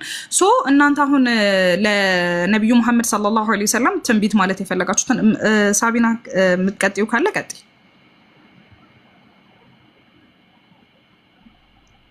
ሳቢና ሰርቶልሻል ኔትወርኩ?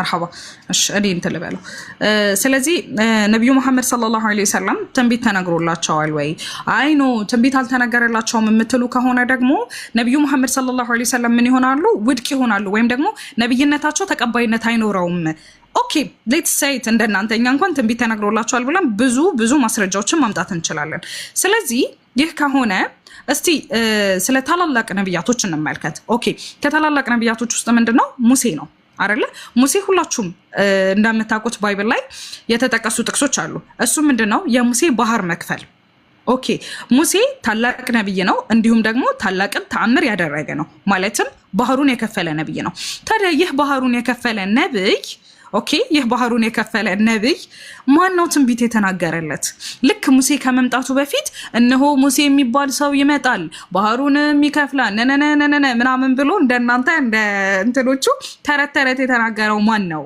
ሜቢ እናንተ ቁጭ ብላችሁ መጽሐፋችሁን ስለማታነቡትና በቄሶቻችሁ ትምህርት ስለምትመሩ ሊሆን ይችላል ባይብል ላይ ለሙሴ ይሄ ነብይ ከሙሴ በፊት ይሄ ነብይ መጥቶ ትንቢት ተነግሮለታል ብላችሁ አሳዩን ሙሴ ታላቅ ነብይ ነው ታላቅን ተአምር ያደረገ ነው ባህርን የሰነጠቀ ነው ኢቭን ታላላቅ ተአምራቶችን አድርጓል አይደል እንዴ ወደ ፈርዖን በሄደበት ጊዜ ያቺ የያዛትን በትር ወደ እባብ እንደቀየረ ብዙ ተአምራቶችን አድርጓል ስለዚህ ይህ ነብይ ተአምርን ያደረገ ባህሩን የከፈለ በትሩን ወደ እባብ የቀየረው ነብይ ማን ነው መጥቶ ሙሴ የሚባል ነብይ ይመጣል ብሎ ተአምር የተነገረለት የለም ባይብል ላይ አንድም ቦታ ላይ እኔ ላይክ አንድም ቦታ ላይ ሙሴ የሚባል ነብይ ይመጣል ምናምን ተብሎ አልተነገረም ጨዋታውን ደግሞ ደንስ እናረጋው በጣም በሚያሳዝን ሁኔታ ኦኬ በጣም በሚያሳዝን ሁኔታ በቃ ሜቢ እስቲ ከሙሴ በኋላ እኮ የሆነ ነብይ ይመጣል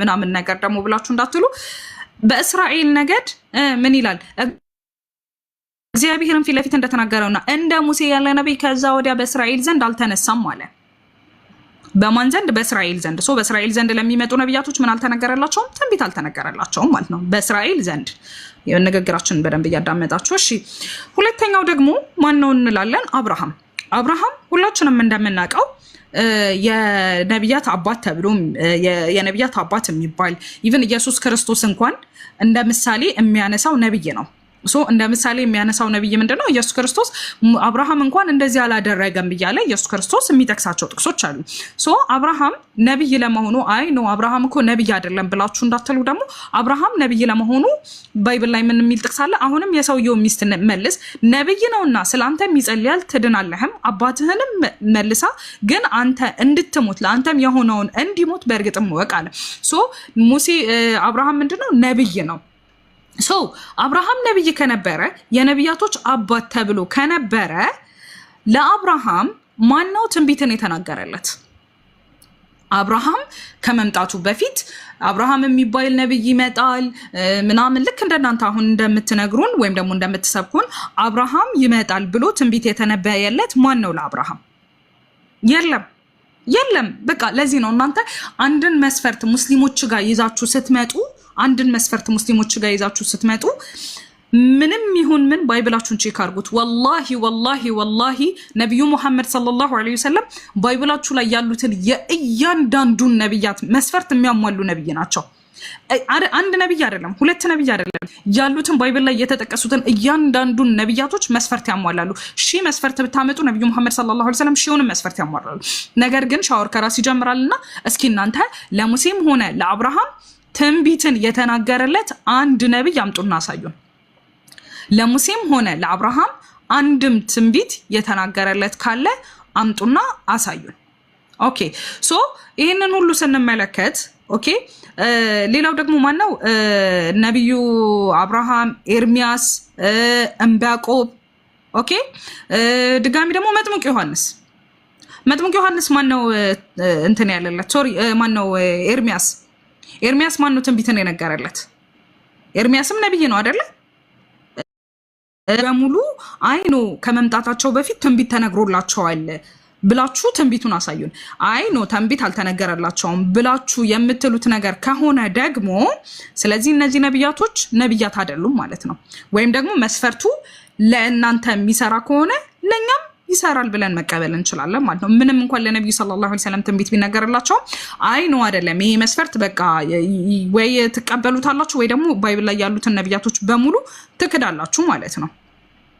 ኦኬ ዛሬ ኢንሻአላህ በጣም ብዙ ትምህርቶችን እንደወሰዳችሁ በጣም እርግጠኛ ነኝ። እኔ አሁንም ቢሆን በኢርሻድ ስም እንደው መጽሐፍ ገዝተን እንሰጣችኋለን። ክርስቲያኖች ባይብላችሁን ማንበብ ቢያቅታችሁ የታሪክ ብዙ መጽሐፍቶች አሉና ገዝተን እንሰጣችኋለን። አንብቡ፣ በቃ አንብቡ፣ ሌላ ምንም አይደለም። መርሐባ። ቀጣይ የሚነሱትን እንትኖች ደግሞ እስቲ አሊያ ካለሽ ቀጣዩን ሐሳብ ብታነሽ።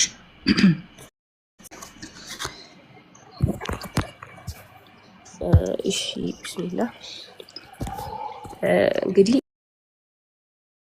ዶች መካከል እስካሁን ካየናቸው እንግዲህ እስካሁን ብዙ